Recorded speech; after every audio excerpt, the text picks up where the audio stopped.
J.C. Foster College and defending champions Utech Knights will contest this season's Division I Intercol basketball final following contrasting semi-final victories on Tuesday. J.C. Foster, behind 20 points and 15 rebounds from LaShane Wilson, recorded a 70-59 win over UWI, for whom Joel Ricketts led the way with a game-high 27 points and 13 boards.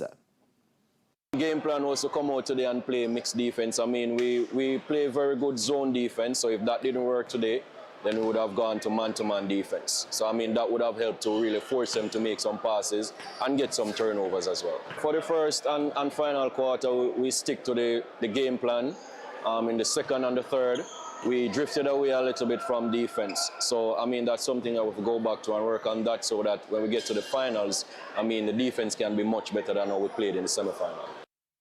Utech Knights secured their ticket to the final with a close 51-49 win over Caribbean Maritime University.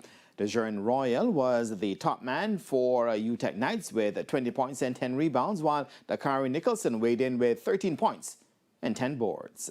They came out with different defenses throwing at us, and they kept trying to drive at the basket, trying to get us in foul trouble. It was really poor defensive work sometimes by not moving our feet.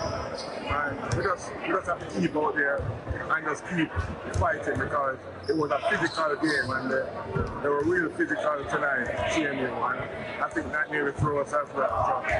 So, but that's how it is, and a good game of basketball. The final is set for Thursday at the National Stadium courts starting at 6 p.m. Meanwhile, Northern Caribbean University captured the Division II title with a comfortable 68-27 win over the University of the Commonwealth Caribbean.